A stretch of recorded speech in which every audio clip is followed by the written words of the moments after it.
Será que de fato Deus já não respondeu a sua oração e você que não está querendo aceitar? Hoje eu quero falar com você sobre o péssimo hábito que nós temos de prender pessoas à nossa vida, de insistir em manter pessoas na nossa vida que Deus já tirou, ou que a própria pessoa já se retirou, já não quer estar mais fazendo parte da nossa vida. E para falar sobre isso, eu quero trazer para você hoje a história de Abraão. Abraão, o pai da fé, eu acho que é quase que impossível alguém não ter ouvido falar de Abraão ainda. Abraão foi o pai da fé, pai da nossa fé. E quando Abraão recebeu o chamado de Deus, ele recebeu uma missão.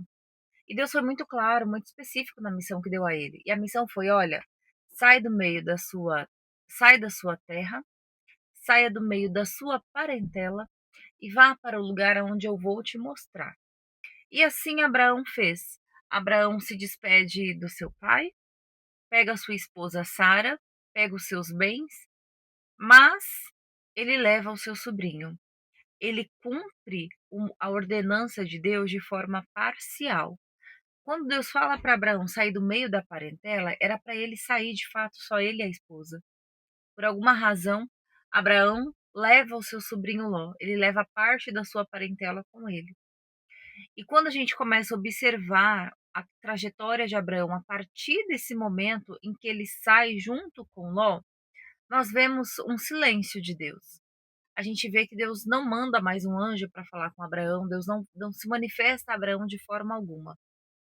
Deus volta a falar com Abraão no dia em que Abraão decide se separar de Ló. Começa, depois de um tempo de caminhada, começa a ter uma divergência entre os servos que eles tinham, porque eles eram criadores de gado, de ovelha, e aquela criação começa a crescer, os animais começam a se misturar e começa toda uma briga lá entre os funcionários deles, e ali Abraão decide que é melhor cada um ir para o seu lado. E assim eles fazem. Há uma ruptura, um distanciamento dessas famílias, e a partir do momento em que esse distanciamento acontece, em que Abraão agora de fato está dentro das condições estabelecidas por Deus, ele e sua esposa, a gente vê Deus voltar a se manifestar a Abraão, a falar com Abraão de novo. E o que eu quero dizer com essa palavra? O que eu quero dizer é que muitas das vezes a gente ora e insiste para que Deus restaure relacionamentos quebrados, para que Deus traga pessoas de volta, pessoas que foram embora, a gente quer que Deus traga de volta, ou pessoas que não querem estar mais na nossa vida e a gente insiste em orar, em jejuar, fazer propósitos, pagar votos, para que Deus restaure aquilo, restaure algo que foi quebrado, quando na verdade não é o que Deus quer fazer. Quando na verdade essa pessoa que saiu da sua vida, ela não saiu simplesmente por um acaso, por um atrito, foi o próprio Deus quem arrancou ela da sua vida, porque para aquilo que Deus tem para você, essa pessoa não dá, ela não faz parte, não tem liga. Propósitos e objetivos são diferentes e não dá para caminhar junto quando não tem acordo. E isso é tão interessante que quando a gente olha lá no Novo Testamento, quando a gente fala sobre propósitos e objetivos, sobre andar em concordância, no Novo Testamento, o apóstolo Paulo, ele fala que se o homem ou a mulher se converter e casar, e o seu cônjuge não for cristão, e o seu cônjuge não quiser aceitar a fé dessa pessoa e quiser separar, ele está livre para se separar, ele está livre do divórcio. E se ele aceitar a fé e para o outro cônjuge estiver tudo bem, ok, que caminhem juntos, né? Que continuem esse casamento, esse relacionamento. Olha a importância que é o andar em acordo. E você fica insistindo o tempo inteiro. Talvez Deus já não moveu ainda, Deus já não fez o que precisava fazer, porque você está no meio intermediando. Toda vez que Deus começa a fazer algo, Deus começa a mover as coisas, você vai e entra na frente. E isso não só para relacionamento marido e mulher, né, para relacionamentos amorosos, mas também talvez com teu filho. Quantas vezes Deus começa a trabalhar e mover na vida do teu filho e você vai lá e entra na frente. Tem situações que a gente não deve nem orar. Tem situações que a gente não deve nem interceder. Entregou na mão de Deus, deixa na mão de Deus, saia da frente. Não fique impedindo o trabalhar e o mover de Deus, justamente porque as coisas não estão acontecendo da maneira como você acha que deveria acontecer. A vontade de Deus é soberana, Deus conhece aquilo que a gente não conhece, Deus ouve conversas que a gente não ouve. Por isso, nós não podemos ficar o tempo inteiro intervindo naquilo que Deus fez, naquilo que Deus quer fazer, naquilo que já está determinado para acontecer. Assim foi com Abraão. Enquanto Abraão não rompesse aquela aliança que ele tinha com Ló, Deus não faria nada em Abraão. Ele iria retardar o processo que Deus teria na vida dele. Ele iria impedir, ele ia fazer com que ficasse demorado demais todo o cumprimento da promessa que Deus tinha na vida dele. Abraão é um ótimo exemplo de pessoas que, por conta de decisões erradas, por conta de agir nos seus impulsos, agir pelas suas emoções, impede o trabalhar de Deus. Mais à frente na história, a gente vê Abraão, eles vão ao Egito, a história conta que eles descem ao Egito e o rei ali olha para a esposa de Abraão, acha ela uma mulher muito bonita, e o que que Abraão faz? Fala para Sara: "Olha, Sara, se perguntarem se eu tô teu marido, se eu sou seu marido, você diz que não. Diz que eu sou seu primo, seu irmão, mas não fala que eu sou seu marido, porque eles podem me matar para ficar com você." Abraão não tinha ainda maturidade suficiente para entender que ele tem que ser o guardião da promessa. E aí o que acontece? O rei olha para Sara, acha Sara uma mulher linda e resolve tomar Sara para si. E naquele momento Deus intervém. Deus intervém, Deus fala com o rei através de um sonho, Deus conta para o rei através de um sonho que Sara é mulher de Abraão e que se ele mexesse com Sara, Deus desceria sobre aquela terra, sobre aquele povo com juízo. E aí tudo aquilo é desfeito. Abraão tem que sair, o rei vai até Abraão, conta para Abraão o que aconteceu, e Abraão tem que pegar sua mulher, tem que pegar os seus empregados, os seus bens e sair daquela terra antes que ele fosse morto. É exatamente isso que a gente faz o tempo inteiro. A gente fica tentando dar o nosso jeito. A gente fica tentando intervir naquilo que o Senhor está fazendo. Hoje, a mensagem que Deus tem para você é: para. Se você quer realmente viver o que Deus tem para sua vida, para de ficar interrompendo o mover de Deus. Para de insistir que pessoas que Deus já tirou da sua vida fique na sua vida. Para de ficar entrando na frente de pessoas que Deus quer tratar em juízo. Vai chegar uma hora que esse juízo ele vai se voltar contra você. A vontade de Deus ela é boa, ela é perfeita, ela é agradável. Talvez agora a gente não consiga entender. Talvez você olhe para essa pessoa, para essa situação e você, por alguma razão, acha que você foi comissionada a ser o instrumento de Deus para salvar aquela pessoa, para resgatar aquela pessoa. Mas eu tenho muita dificuldade em acreditar que Deus destrói uma vida para restaurar outra. Que Deus destrói um casamento para levantar outro. Não é assim que Deus faz. Deus não faz nada pela metade. Deus não faz nada de qualquer jeito. Deus não é um Deus do jeitinho brasileiro. Então, comece a olhar para suas motivações de fato. Será que você insiste em permanecer, em forçar esse relacionamento, essa pessoa estar com você, ou você se força a estar na vida dessa pessoa, porque você acredita que tem a missão de salvar, de restaurar, de sei lá o que que é fazer na vida de bom, fazer de bom na vida dessa pessoa? Ou é porque você já tem uma dependência emocional dela? É porque no fundo, você não consegue se ver, olhar para sua vida e ver que essa pessoa não faz parte mais da sua vida. É humilhante demais ver que você investiu tanto e no fim saiu de mãos abanando desse relacionamento. Só que enquanto você ficar olhando para aquilo que você tem a perder, para aquilo que você já investiu, para o tempo, se você ficar olhando só para isso, para manter essa decisão de permanecer enxugando gelo, que é o que você está fazendo aí, eu não sei se você sabe, é enxugando gelo, você não vai chegar a lugar nenhum. Na verdade, no fim das contas, você vai ficar sem o gelo e sem a água.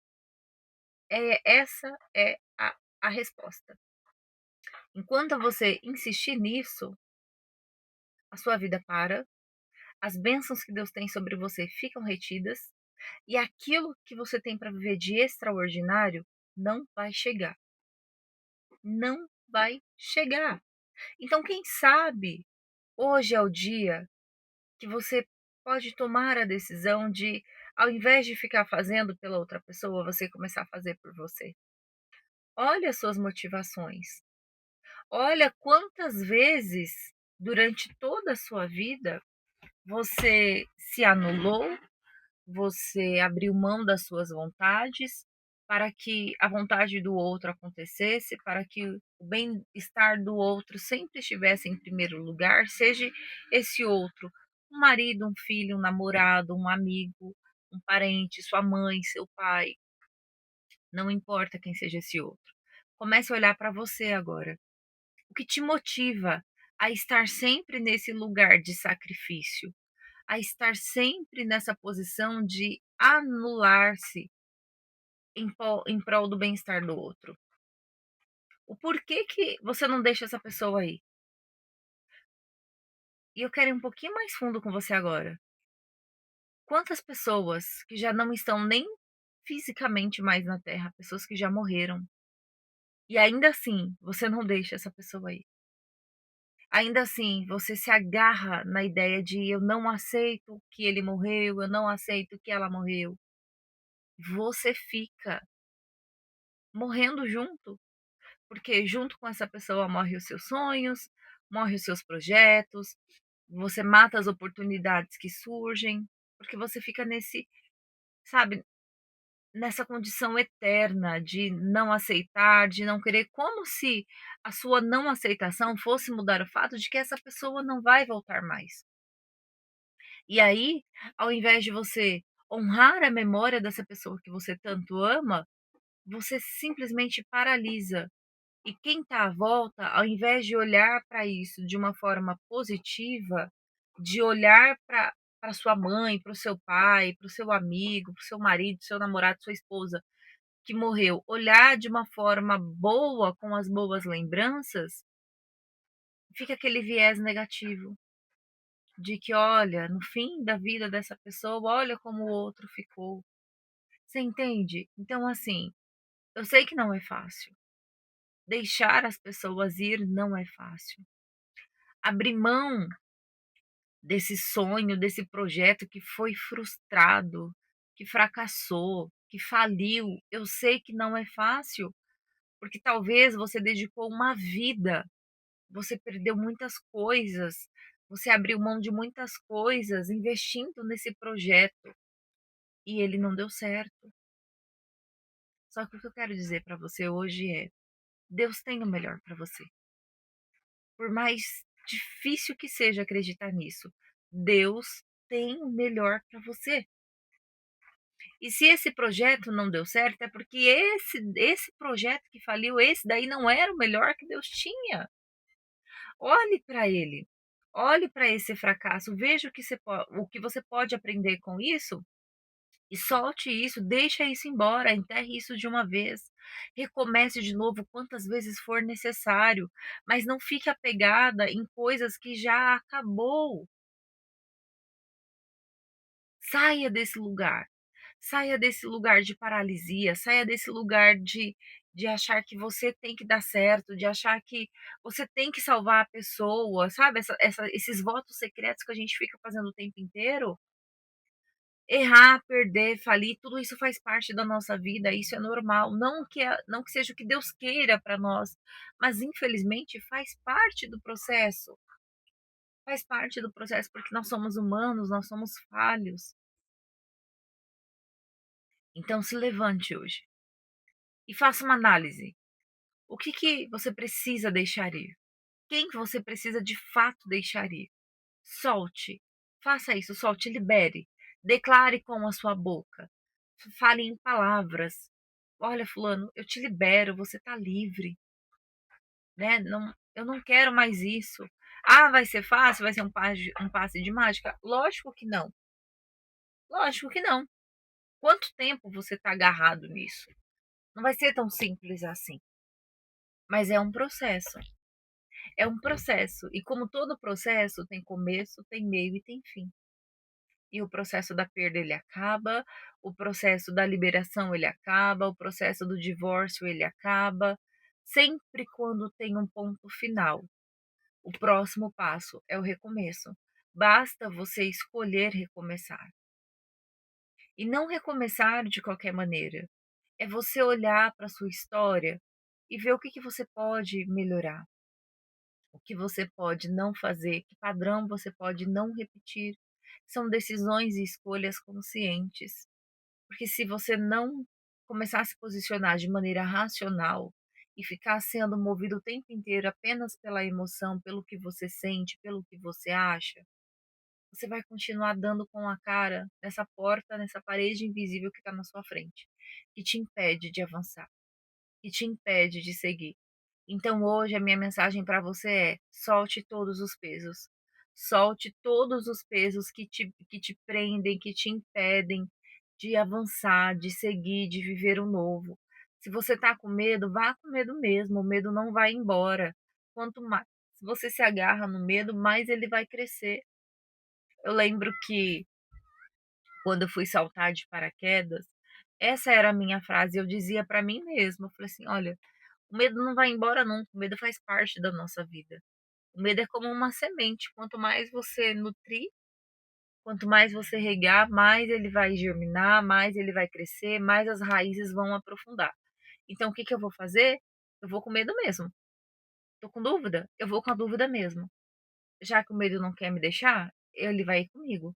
Já que a dúvida não quer me deixar, ela vai comigo. Já que a ansiedade não quer me deixar, ela vai ter que ir comigo. O importante é que eu vá, é que eu me mova, é que eu faça aquilo que está ao meu alcance de fazer. E o resto, Deus fará. Deus fará, porque o maior interessado em cumprir cada vírgula do que foi dito sobre você a seu respeito é o próprio Senhor. Então se levante hoje.